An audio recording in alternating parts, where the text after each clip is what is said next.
ಲೇಡೀಸ್ಗೂ washroom facility government ಕಾಲೇಜ್ಗಳಲ್ಲಿ you ಕಾಲೇಜ್ಗಳಲ್ಲಿ ಬೇರೆ ಸಮಸ್ಯೆಗಳು ಹೇಳಬೇಕು ಅದ್ರ ಜೊತೆಗೆ ಪರ್ಮನೆಂಟ್ ಫ್ಯಾಕಲ್ಟಿಗಳಿಗೆ ಬಳಸೋದನ್ನ ನಾವು ಬಳಸಂಗಿಲ್ಲ. ಗೆಸ್ಟ್ ಫ್ಯಾಕಲ್ಟಿಗಳು ಒಂದ್ ಟೇಬಲ್ ಇರೋದಿಲ್ಲ, ಚೇರ್ ಇರೋದಿಲ್ಲ. ಅದೇನದು ಹಂಗೆ ಸರ್. ಆಮೇಲೆ ಸ್ಪೆಷಲ್ ಹಂಗೆ ಸರ್, ಮಕ್ಕಳಿಗೆ ಅಂತೂ ಇಲ್ವೇ ಇಲ್ಲ ಬಿಡಿ, ಟೀಚರ್ಸ್ಗೂ ಇಲ್ಲ.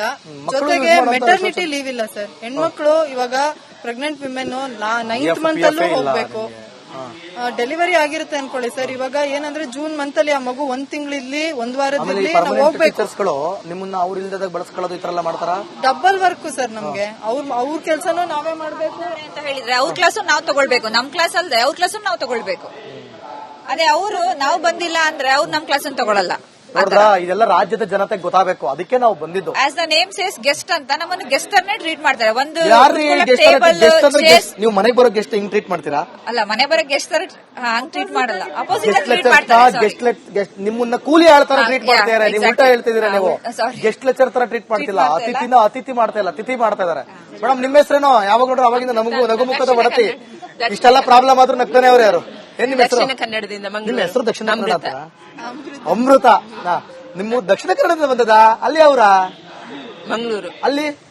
ಅಲ್ಲಿ ನಾನು ಸಾಹಿತಿ ಕೂಡ, ಹಳೆ ಅಂಗಡಿ. ನಾನು ಬುಕ್ಸ್ ಎಲ್ಲ ಬರ್ದಿದ್ದೇನೆ ಕೆಲವು. ಹೌದಾ? ನೀವ್ ಯಾವ ಸಬ್ಜೆಕ್ಟ್ ಮಾಡೋದು? ನಂದು ಇತಿಹಾಸ. ಇತಿಹಾಸವಾ? ಓ, ಇತಿಹಾಸದ ಪಿತಾಮಹ ಯಾರು ಹೇಳಿ? ಹೆರೋಡೋಟಸ್. ಸದ್ಯ ಹೇಳಿಲ್ಲ ಅಂದ್ರೆ ಗಾಬರಿ ಬಿಡ್ತೀನಿ ನಾನು. ಯಾಕಂದ್ರೆ ಕೇಳ್ಬಿಟ್ಟಪ್ಪ ಅಂದ್ರೆ ಸ್ವಲ್ಪ ಪಾಪ ಗೊತ್ತಿರುತ್ತೆ ಸಡನ್ ಆಗಿರುವಾಗ. ಸಾಹಿತಿ ಕೂಡ ಹಾಗೆ. ಮಂಗಳೂರಿನವರೆಲ್ಲ ಭಯಂಕರ ಸಾಹಿತಿ ಮಾರ್ರೆ ನೀವು.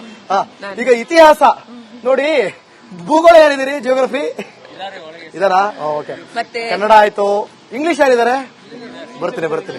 ಕನ್ನಡ ಆಯ್ತು, ಆಮೇಲೆ ಪೊಲಿಟಿಕಲ್ ಸೈನ್ಸ್ ಆಯ್ತು, ಕಂಪ್ಯೂಟರ್ ಸೈನ್ಸ್ ಆಯ್ತು, ಕೊನೆಗೆ ಕೆಮಿಸ್ಟ್ರಿ ಆಯ್ತು. ಈಗ ಇತಿಹಾಸದವರೆಗೂ ಬಂದ್ಬಿಟ್ಟಿದೀವಿ. ಆಯ್ತಾ? ಮಯೂರ ವರ್ಮ, ಮಯೂರ ಶರ್ಮನಾದದ್ದು ಹೇಗೆ ಇಂದ ಹಿಡಿದು ಅದು ಇದೆಯಾ? ಬ್ರಾಹ್ಮಣ ಕ್ಷತ್ರಿಯನಾದದ್ದು. ಅದೇ ಮಯೂರ ವರ್ಮ. ಇಂದ ಹಿಡಿದು ಹಳೇ ನಮ್ಮ ಸಮಸ್ಯೆಗಳು ಅದನ್ನ ಸ್ವಲ್ಪ ಹೇಳಿ. ವಿಷಯವಾರು ಸಮಸ್ಯೆ ಮಾತಾಡ್ಸ್ಕೊತೀನಿ. ಅವ್ರನ್ನ ಅರ್ಧಂಬರ್ಧ ಆಗ್ಬಿಡ್ತಾರೆ ಪಾಪ, ಬೇಜಾರ್ ಮಾಡ್ತಾರೆ. ನಮ್ಮ ಮಂಗಳೂರಿನವ್ರು ಮತ್ತೆ ಬೇಜಾರ್ ಮಾಡ್ಕೊಳ್ಳೋದು ಜಾಸ್ತಿ. ಮೇಡಮ್ ಹೇಳಿ, ಎಂತ ನಿಮ್ಮ ಸಮಸ್ಯೆ? ಸಮಸ್ಯೆ ಇದೆ, ಸ್ಯಾಲ್ರಿ ಎಲ್ಲ ಒಂದೇ ಲೆಕ್ಕೆಲ್ಲ ಬೇರೆ ಬೇರೆ ರೀತಿ ಇದೆ. ಆರ್ಟಿಸಿ ಶಿಕ್ಷಕರಿಗೆ ಮತ್ತೆ ಇದು ಪರ್ಮನೆಂಟ್ ಲೆಕ್ಚರ್ಗೆ ಬೇರೆ ಬೇರೆ ರೀತಿ ಸ್ಯಾಲ್ರಿ ಇದೆ. ನಿಮಗೂ ಇತಿಹಾಸದ ಸ್ಯಾಲ್ರಿ ಕೊಡ್ತಾ ಇದಾರಾ?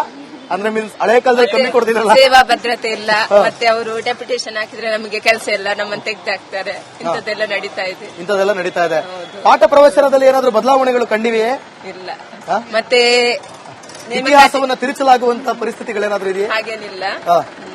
ಮತ್ತೆ ಸೇವಾ ಭದ್ರತೆ ಕೂಡ ಕೊಡ್ಬೇಕು. ಹಾಗೆ ನಿಮಗೆ ಎಷ್ಟು ಸಂಬಳ? ಅದೇ 14. ಎಲ್ಲರಿಗೂ ಒಂದೇ ಸಂಬಳ ಫಿಕ್ಸ್ ಮಾಡ್ಬಿಟ್ಟಿದೆ ಆಲ್ ಓವರ್ ಕರ್ನಾಟಕ.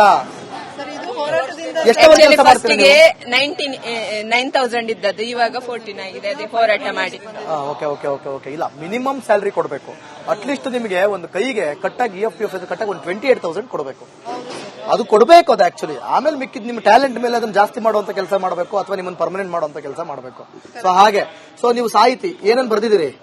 ನಾನು ಇದು ಹಳೆ ಅಂಗಡಿ, ಮಂಗಳೂರಿನ ಹಳೆ ಅಂಗಡಿ, ತೋಕೂರು ಟೆಂಪಲ್ ಇದ್ದು, ಸುಬ್ರಹ್ಮಣ್ಯ ಟೆಂಪಲ್ ಇದ್ದು, ಮಾಯದ ವಟುವಿನ ನಾಕಂಡ ತೋಕೂರು ಶ್ರೀ ಸುಬ್ರಹ್ಮಣ್ಯ ಚರಿತ್ರೆ ಅಂತ ಹೇಳಿ ಬುಕ್ ಬರ್ದಿದ್ದು. ಆಮೇಲೆ ಮಹಾಮಾತೆ ಮಾರಿಯಮ್ಮ ಗ್ರಂಥಕ್ಕೆ ಕಾಪು ಹೊಸ ಮಾರಿಗುಡಿದ್ದು 8 ಮಾರಿಗುಡಿಯ ಬಗ್ಗೆ ಬರ್ದಿದ್ದೇನೆ. ಸುರತ್ಕಲ್ ಹಾಗೆ ಉರುವ ಕಾಪು ಹಾಗೆ ಹಳೆ ಅಂಗಡಿ, ಹೀಗೆ ಒಟ್ಟಿಗೆ 8 ಮಾರಿಗುಡಿಯ ಬಗ್ಗೆ ಬರ್ದಿದ್ದೇನೆ. ಹೌದಾ? ಓ ಸೂಪರ್ ರೀ. 13 ಪುಟದ ಲೇಖನ. ಒಳ್ಳೇದಾಗ್ಲಿ.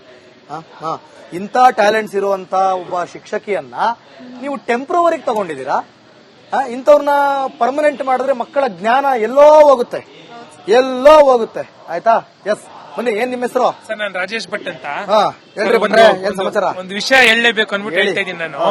ಪರಪ್ಪ ನಗರದಲ್ಲಿ ಕೈದಿಗಳು ದಿನಕ್ಕೆ ಎಷ್ಟು ಕೊಡ್ಬೋದು ಅಂತ ನಿಮ್ಮ ಅಭಿಪ್ರಾಯ? ಕರೆಕ್ಟ್ ಪಾಯಿಂಟ್ ಹಾಕಿದ್ರಿ ನೀವು. ನನಗೆ ನೆನಪೇ ಆಗ್ಲಿಲ್ಲ. ಎಷ್ಟು ಕೊಡ್ಬೋದು? 25,000 ಇದೆ. 16,000 ಸ್ಟಾರ್ಟ್ ಆಗುತ್ತೆ ಅಲ್ವಾ? 500ರಿಂದ 700 ರೂಪಾಯಿ ಕೊಡ್ತಾರೆ.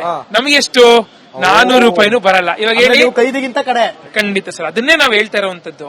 ಕೈದಿಗಿಂತ ಕಡೆನ ನಾವು ಶಿಕ್ಷಕರು, ಪಾಠ ಮಾಡೋರು. ಆಮೇಲೆ ಇದನ್ನ ಹೇಳಿ ಸರ್, ಯಾರನ್ನ ನೀವು ಸಚಿವರು ಮಾಡ್ತೀರಾ? ನೀವ್ ಹೇಳಿ. ಇವಾಗ ಯಾರು ಮಾಡ್ತಾರೆ ಇವಾಗ ಅಂದ್ರೆ ಸಚಿವರು ಆಗೋದು ಹೆಂಗ ಸರ್? 5 ಸತಿ MLA ಆದವರು, 10 ಸತಿ MLA ಆದವ್ರು ಮಾಡ್ತಾರಲ್ವಾ? ಇವಾಗ ನಮ್ಮಲ್ಲಿ 10 ವರ್ಷ 5 ವರ್ಷ ಕೆಲಸ ಮಾಡಿರೋರ್ನ ನೀವು ಸೀನಿಯಾರಿಟಿ ಕೊಟ್ಟು ಪರ್ಮನೆಂಟ್ ಮಾಡ್ಬೇಕಾ ಇಲ್ಲ ಕೈ ಬಿಡ್ಬೇಕಾ? ಅಲ್ಗೊಂದ್ ನ್ಯಾಯ ಇಲ್ಗೊಂದ್ ನ್ಯಾಯನ? ನಾವ್ ಹೇಳ್ತಿರೋದು ಸರ್, ಇಲ್ಲ 5 ವರ್ಷ 10 ವರ್ಷ ಕೆಲಸ ಮಾಡಿದ್ದಾರೆ. ಇವಾಗ ಇವ್ರನ್ನೇ ಅಬ್ಸರ್ವ್ ಮಾಡ್ಕೊಂಡ್ರೆ ಸರ್, ಇದೇ ನಾನು ಹೇಳೋದು ಒಂದು request sir, Madhu Bangarappa sir ಇದು ನೋಡ್ತಾ ಇರ್ತಾರೆ. ಅವ್ರ ತಂದೆಯವ್ರ ಕಾಲದಲ್ಲಿ ಸರ್, ಅವ್ರ ತಂದೆಯವ್ರ ಕಾಲದಲ್ಲಿ ಸರ್, ಅವ್ರ ತಂದೆಯವ್ರ ಕಾಲದಲ್ಲಿ ಅವ್ರ ತಂದೆ ಸರ್ ಸಾವಿರಾರು ಜನ ಅತಿಥಿ ಉಪನ್ಯಾಸಕರ ಪರ್ಮನೆಂಟ್ ಮಾಡಿದ್ದಾರೆ. ಅದೇ ಉದಾಹರಣೆನ ಮಧು ಬಂಗಾರಪ್ಪ ಸರ್ ಮಾಡ್ಬೇಕು ಅನ್ನೋದು ನಮ್ಮ ಆಗ್ರಹ ಸರ್. ಅವ್ರು ಪಾಲಿಸಬೇಕು ಅನ್ನೋ ನಮ್ಮ ಮನವಿ ಸರ್, ಅದ್ ಮಾಡ್ಬೇಕು ಅವರು. ಯಾಕಂದ್ರೆ ಸರ್ ಇವತ್ತು ನಮ್ಮ ರಾಜ್ಯ ಇಡೀ ದೇಶಕ್ಕೆ ಮಾದರಿ ಸರ್. ಪದವಿ ಪೂರ್ವ ಅಂತ ಎಲ್ಲೂ ಇಲ್ಲ, ನಮ್ಮ ರಾಜ್ಯದಲ್ಲಿ ಮಾತ್ರ ಇರೋದು. ಸಾವಿರಾರು ಜನ ವಿದ್ಯಾರ್ಥಿಗಳಿಗೆ ಪಾಠ ಮಾಡಿರೋ ಶಿಕ್ಷಕರಿದ್ದಾರೆ ಇಲ್ಲಿ. ಇವ್ರನ್ನೇ ಗೊತ್ತಾಗಲಿಲ್ಲ, ನೀವು ಟೀಚರ್? ನಾನು ಟೀಚರ್ ಸರ್, ನಾನು ಫಿಸಿಕ್ಸ್ ಭೌತಶಾಸ್ತ್ರ ಟೀಚ್ ಮಾಡ್ತೀನಿ ಸರ್. ಸೊ ಇಷ್ಟೆಲ್ಲ ಕಷ್ಟ ಇದ್ದು ಸರ್ ಪದೇ ಸರ್ಕಾರಕ್ಕೆ ನಾವು ಮನವರಿಕೆ ಮಾಡ್ತಾನೆ ಇದೀವಿ. ಯಾಕೆ ಅರ್ಥ ಆಗ್ತಿಲ್ಲ? ಇವತ್ತು ನೋಡಿ ಸರ್, ಎಲ್ಲೆಲ್ಲೋ ಖರ್ಚು ಮಾಡ್ತೀರಾ, ಶಿಕ್ಷಣಕ್ಕೆ ಖರ್ಚು ಮಾಡಿ. ನಾವ್ ಹೇಳೋದು ಸರ್, ನಿಮ್ಮ ಗ್ಯಾರಂಟಿ ಯೋಜನೆಯಲ್ಲಿ ಸಿದ್ದರಾಮಯ್ಯ ಸರ್ಕಾರ ಹೇಳಿದ್ದು ಶಿಕ್ಷಣ ಕೂಡ ಒಂದು ಗ್ಯಾರಂಟಿ ಅಂತ. ಅಂದ್ರೆ ಶಿಕ್ಷಕರು ಬೇಡವಾ ನಿಮ್ಗೆ? ನಾವ್ ಹೇಳೋದು ಸರ್, ಶಿಕ್ಷಕರು ನಿಮಗೆ ಗ್ಯಾರಂಟಿ ಆಗಬೇಕು. ನಮ್ಗೆ ಒಳ್ಳೆ ಸ್ಯಾಲರಿ ಕೊಟ್ರೆ ಸರ್ ಒಳ್ಳೆ ಶಿಕ್ಷಣ ಸಿಗುತ್ತೆ. 14,000ದಲ್ಲಿ ಏನ್ ಜೀವನ ಮಾಡೋದು ಸರ್? ಮಕ್ಕಳು ನೋಡೋದಾ ಇಲ್ಲ ಏನ್? ನಮ್ಗೆ ಎಷ್ಟೋ ಕಡೆ ಸರ್ ಓಡಾಡೋ ಬಸ್ ಚಾರ್ಜ್, ನೀವ್ ಹೇಳ್ತೀರಾ ಓಡಾಡೋ ಬಸ್ ಚಾರ್ಜ್ 5,000 ರೂಪಾಯಿ ಹೋಗ್ಬಿಡುತ್ತೆ. ನೀವು ಕೇಳ್ತೀರಾ ಮತ್ತೆ ಯಾಕೆ ಮಾಡ್ತೀರಾ ನಾವು ಅಂತ? ನಾವು ಬಹುಪಾಲ್ ಮಾಡ್ತೀವಿ. ಏನ್ ಗೊತ್ತಾ ಸರ್, ಮಕ್ಕಳು ಒಳ್ಳೇದಾಗ್ಲಿ, ಗ್ರಾಮೀಣ ಮಕ್ಕಳು ಒಳ್ಳೇದಾಗ್ಲಿ, ನಾವೆಲ್ಲ ಸರ್ಕಾರಿ ಶಾಲೆಯಲ್ಲಿ ಕಾಲೇಜ್ಗಳಲ್ಲಿ ಶಿಕ್ಷಣ ತಗೊಂಡು ಮತ್ತೆ ನಮ್ಮ ಮಕ್ಕಳಿಗೆ ಒಳ್ಳೆ ಶಿಕ್ಷಣ ಕೊಡ್ಲಿ ಅಂತ ನಾವೆಲ್ಲ ಇದನ್ನ ಮಾಡ್ತಾ ಇದೀವಿ. ಅದನ್ನಾರು ಸರ್ಕಾರ ಗಮನ ಹರಿಸಿ ಸರ್ ಇದನ್ನ ಮಾಡಬೇಕು. ಇವತ್ತು ಏನೇನೋ ಕಾನೂನುಗಳು ಸರ್, ನಿಮ್ಗೆ ಗೊತ್ತಿದೆ. ಅಟೆಂಡೆನ್ಸ್ ತೆಗಿಬೇಕು, ಹೆಂಗ್ ಹೇಳಿ? ಅಟೆಂಡೆನ್ಸ್ ಫೋಟೋ ಹೊಡೆದು ಅದನ್ನ ಅಪ್ಲೋಡ್ ಮಾಡ್ಬೇಕು ನಿರಂತರ ಅಂತ. ಇಂಟರ್ನೆಟ್ ಸಿಗುತ್ತೆ ಅನ್ಕೊಂಡಿದ್ದೀರಾ ಸರ್ ನೀವು? ಎಲ್ಲೂ ಇಂಟರ್ನೆಟ್ ಸಿಗಲ್ಲ. 1 hour ಪಾಠ ಮಾಡೋದ್ ಬಿಟ್ಟು ಇದೇ ಮಾಡ್ತಾ ಇದೀವಿ ಸರ್. ಆಮೇಲೆ LBA ಅಂತ ಒಂದೊಂದು ಚಾಪ್ಟರ್ಗೂ ನಾವು ಕರೆಕ್ಷನ್ ಮಾಡಬೇಕು. ಆಮೇಲೆ ಸರ್, ಒಂದು ಟೀಚರ್ ಎಷ್ಟು ಜನಕ್ಕೆ ಪಾಠ ಮಾಡಬಹುದು ನಿಮ್ ಪ್ರಕಾರ? ಒಂದು ಕ್ಲಾಸ್ ಎಷ್ಟು ಜನ? ಎಷ್ಟಂದ್ರೆ 80. ಸರ್, ನಮ್ಮ ಸರ್ಕಾರಿ ನಿಯಮ ಏನಿದೆ ಗೊತ್ತಾ ಸರ್? ಪದವಿ ಪೂರ್ವ ನಿಯಮ 1:320, 320 ಜನ ವಿದ್ಯಾರ್ಥಿಗಳಿಗೆ ಒಬ್ಬ ಟೀಚರ್ ಅಂತೆ. ಅವ್ರು 320 ವಿದ್ಯಾರ್ಥಿಗಳನ್ನ ಎಲ್ಲಿ ಕೂರಿಸ್ಕೊಳ್ಳೋದು? ಅದೇ ಸರ್, ಅದನ್ನೇ ನಾವು ಕೇಳ್ತಾ ಇದೀವಿ ಸರ್. ಒಂದು ಸೆಕ್ಷನ್ ಹಂಗ್ ಮಾಡಿ ಸರ್ ಏನ್ ಮಾಡಿದ್ದಾರೆ, ದಾಖಲಾತಿನೇ ಬಿದ್ದೋಗ್ಬಿಟ್ಟಿದೆ ಇವತ್ತು. ನೀವು ಹಂಗ್ ಮಾಡಿದಾಗ ಅಷ್ಟು ಜನ ಸ್ಟೂಡೆಂಟ್ಸ್ ನ ಒಂದ್ ಕಡೆ ಒಟ್ಟಲ್ಲಿ ಸರ್ಕಾರಿ ಶಾಲೆಗಳನ್ನ ಹೊಡಿತಾ ಇದಾರೆ. ಈಗ ಕಾಲೇಜುಗಳನ್ನು ಹೊಡೆದು ಕಂಪ್ಲೀಟ್ಲಿ ಪ್ರೈವೇಟೈಸೇಷನ್ ಮಾಡೋ ಹುನ್ನಾರ. ಇವಾಗ ನೋಡಿ ಸರ್, ಟೀಚರ್ ಕೊಟ್ರೆ ಕುರಿ ದೊಡ್ಡಿ ಸರ್, ನಾವ್ ಹೇಳಿದ ಏನ್ ಗೊತ್ತಾ ಸರ್, ಟೀಚರ್ಸ್ ನ ನೀವು ಅಬ್ಸರ್ವ್ ಮಾಡ್ಕೊಂಡು ನೋಡಿ ಸರ್. ಇವತ್ತು ಕೂಡ 6,000 ಹುದ್ದೆಗಳು ಖಾಲಿ, 6,000 ಹೆಚ್ಚು ಹುದ್ದೆಗಳು ಖಾಲಿ ಇದೆ PU ಇಲಾಖೆಯಲ್ಲಿ. ಮನೆ ನೇಮಕಾತಿ 15,000 ನೋಡಕ್ ದೊಡ್ಡದಾಗಿದೆ. ಅದೇ ನೀವು ಅದನ್ನ ಡಿವೈಡ್ ಮಾಡಿ ನೋಡಿದ್ರೆ ಅದ್ರಲ್ಲಿ PU ಇಲ್ಲ, ಗಣಿತ ಶಿಕ್ಷಕರಿಲ್ಲ, ಎಲ್ಲ ಸೇರಿ ಮಾಡಿ, ಇಂಗ್ಲಿಷ್ ಟೀಚರ್ಸ್ ಇಲ್ಲ. ಸರ್ ನಾವು ಕೇಳೋದು ಸರ್, ಎಲ್ಲವನ್ನೂ ನೀವು ಏನಂದ್ರೆ ಇವಾಗ 15,000 ಮಾಡ್ತೀವಿ ಬರೋ ಹಂತದಲ್ಲಿ ನೀವು ಮಾಡ್ಕೊಳ್ಬೇಕು. ಅಲ್ಲಿ ಆದ್ಯತೆ ಯಾರು ಕೊಡ್ಬೇಕು ಸರ್ ಹೇಳಿ? ಹೊಸಬ್ರು ಕೊಡಿ, ನಾವು ಇಲ್ಲ ಅಂತಿಲ್ಲ. ಆದ್ರೆ ಇಲ್ಲೆಲ್ಲ ಮೆರಿಟೋರಿಯಸ್ ಸರ್. 10 ವರ್ಷ ಮಾಡಿರೋರು ಒಳ್ಳೆಯವರ ಸರ್. ಒಂದು ಹುಣಸೆಹಣ್ಣು ಮರ ಟೇಸ್ಟ್ ಯಾವಾಗ ಜಾಸ್ತಿ ಆಗುತ್ತೆ ಹೇಳಿ? ವರ್ಷ ಜಾಸ್ತಿ ಆಗ್ತಾ ರುಚಿ ಬರುತ್ತೆ. ಹಂಗೆ ಟೀಚರ್ ಯಾವಾಗ ಒಳ್ಳೆ ಟೀಚರ್ ಆಗೋದು ಹೇಳಿ? ನೀವು ಎಕ್ಸ್ಪೀರಿಯನ್ಸ್. ಅದನ್ನೇ ನಾವ್ ಹೇಳ್ತಿರೋದು ಸರ್, ನಮ್ಗೆ ಮೆರಿಟ್ ಇದೆ, ಸೇವಾ ಅನುಭವ ಇದೆ. ಈ ಎರಡು, ಇದಕ್ಕಿಂತ ಇನ್ನೇನು ಬೇಕು ನಿಮ್ಗೆ?